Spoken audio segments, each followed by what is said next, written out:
All right, last section in chapter 4, guys. It's on antiderivatives.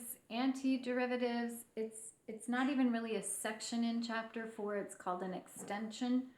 I do it because it's something that they get you to do in calculus a lot. So antiderivatives, another word for that is an integral. So if you sit in a university calculus classroom and they say, did you do integrals? Yes, you did. But we're just touching the surface of them. Antiderivatives are really the opposite. So you're going to do the exact opposite of what you do to figure out a derivative. Once we do this section, we're done this chapter. I still, this is, what is today? I am losing track of time. I feel like I should be doing, I'm stuck in the middle of an ocean. Anyway, so this is Thursday. I'm recording this on Thursday. I haven't got back from everybody yet the homework that was due today. So I'm kind of waiting to see where the questions are for that. I will make a video on answers to the questions for the social sciences. I will do that. I just haven't done it yet because I'm just kind of waiting for everybody to get their homework in so I know what questions to do. Sorry about the dogs barking. But I thought I'd get this done. So antiderivatives. Antiderivatives are really the exact opposite of what a derivative is. So whatever you did to get a derivative, you do the reverse process to get an antiderivative. So there's only 2 examples, so hopefully this won't take long. Again, please make sure that if you're stuck, if you're kind of confused, not sure what's going on, watch the video more than once. Go back, because a couple of you have asked questions, which I don't mind. That's great. I'll answer them. But some of the more simple questions I actually answered in the video. Like I talked about that in the video. So if you went back and rewatched it, you would hopefully find the answer in there, because I did talk about what to do when, because I've had a couple of questions like that. So that's the bonus of having YouTube videos, is you can watch it more than once. You can pause me, you can fast forward me. Hopefully you're fast forwarding me through some of this crazy stuff. All right, so antiderivatives, here we go. So if you were fast forwarding me, hopefully you stop now. Example number 1 on page 241 says an object's acceleration is 2t. So we've already noticed, or hopefully you've already noticed, we're starting with acceleration. Normally we start with position, go to velocity, go to acceleration. This time we're starting at acceleration. T is measured in seconds, A is meters per second square. Determine the object's position after 10 seconds if it starts at a position, so its initial position, so they use position as S, so I'm going to put a little SI for initial position, was 0 meters, meaning it started at its home or at its start position, and its initial velocity was 20 meters per second. That's important that they give you that information. If they don't give you that information, then you really can't figure out something like what they're asking here. What is its position after 10 seconds? You really do need to know things like what is the initial velocity and what is the initial position. So the first thing we have to do is we have to figure out what is the antiderivative to acceleration, because the antiderivative is going to be velocity, because remember we're going in the opposite direction. So we're going to look at velocity. To figure out velocity, so here, think about what we did to get derivatives. To get derivatives, we took the exponent, we brought it down in front, multiplied it by whatever was already there, and we decreased our exponent by 1. So what's the opposite of that? The opposite of that is we are going to move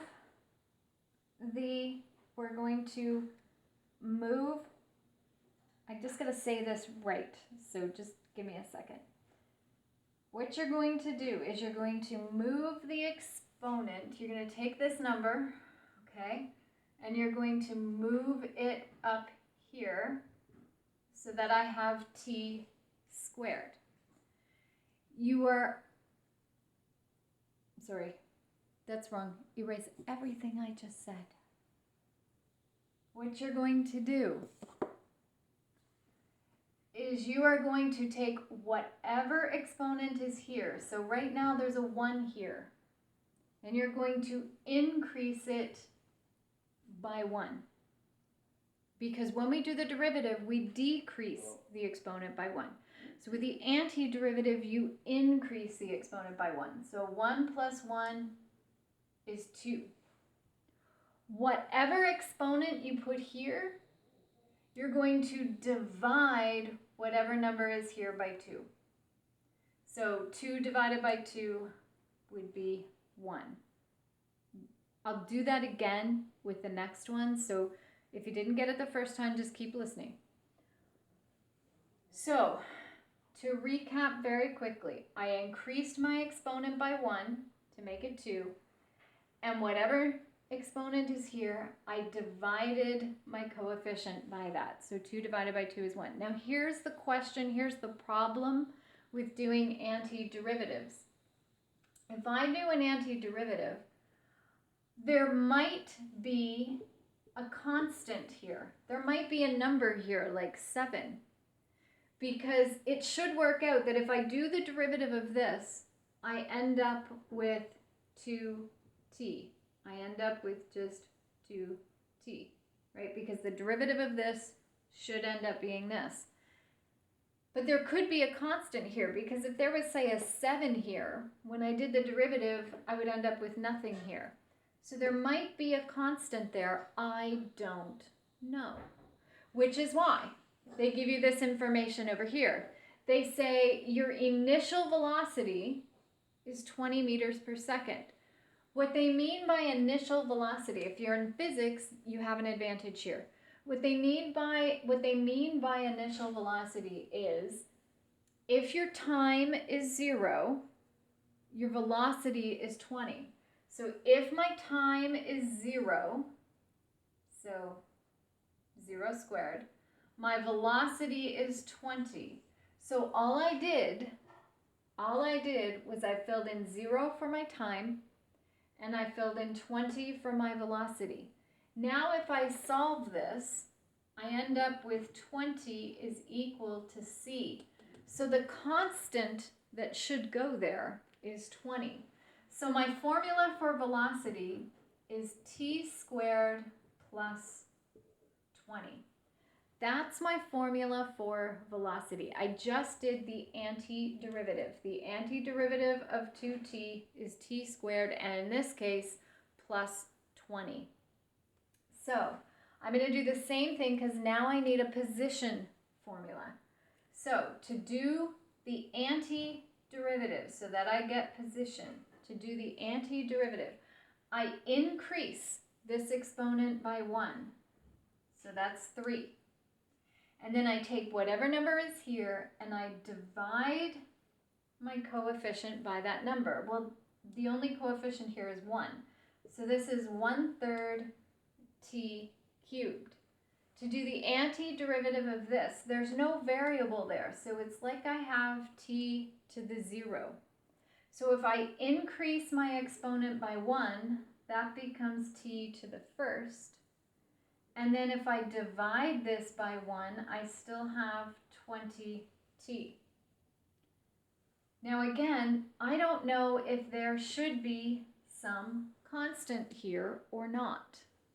So to figure that out, that's why they give you the information that the initial position is 0. Because what that means is if I put 0 in for my time,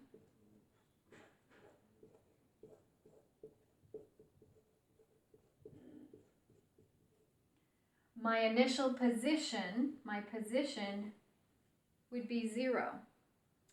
So when I solve that, I end up with C is equal to 0. So what that means is there isn't a constant there. There never was a constant there. So my position formula then ends up, because C is 0, my position formula ends up being 1/3 t cubed plus 20t. Now, I know you've probably forgotten in all of this, but the question they actually wanted answered is, what is the position when your time is 10 seconds? So now that I have a position formula, I can just put 10 into my time, and I can figure that out. And again, I would just put that into my calculator. It turns out to be approximately 533.3 meters. So in 10 seconds, I'm 533.3 meters away from my origin. And that's that one. So if they want you to figure out an actual answer, not just what is the derivative, if they want you to figure out an answer, they have to give you some information over here to work with. All right? Next example. I said it in the grade 9 video, I'll say it again. I keep pausing because I keep waiting for you guys to write stuff down. I keep forgetting you can pause me and write it down. So the second example is on page 242, and it actually just wants you to find a generic antiderivative. It just wants you to find the antiderivative to a generic question. It's not a word problem. It's not talking about acceleration or velocity or anything like that. And so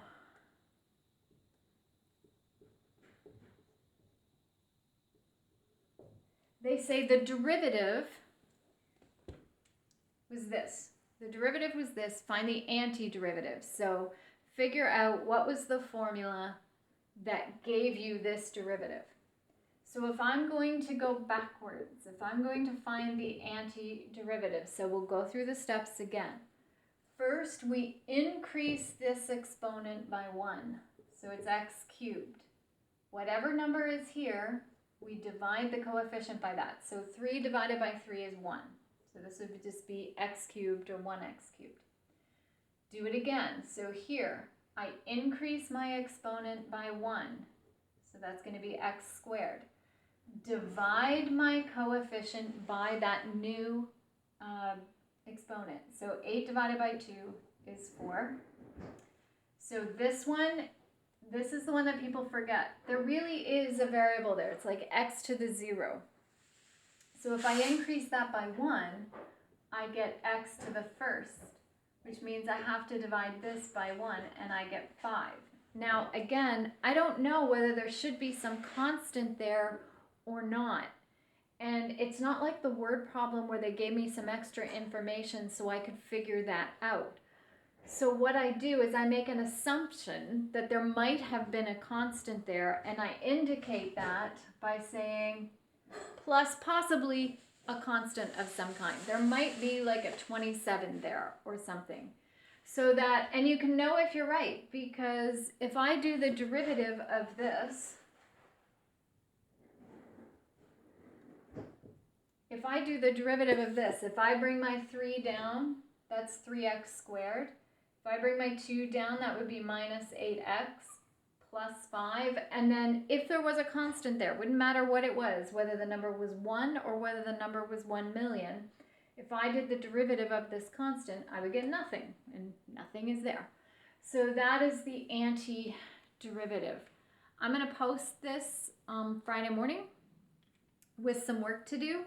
You're going to have until Monday to get that done. I might be making a video tomorrow to answer questions from the previous section, which was on the social sciences.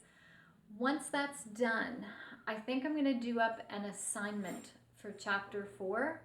It won't be like a super long assignment, But rather than do a test where you only have an hour to do it online, I think what I'll do is give you something that you can just upload, do it, and send it back to me. But you'll have like a couple of days to do it instead of just an hour. I think it's just the easiest way to go versus trying to do a test. I get that in other subjects they have to kind of do tests, but math is a little different. We can kind of play with that a little bit. So I think that's what we will end up doing is more assignments, less testing, okay? Hopefully this will all end before too long.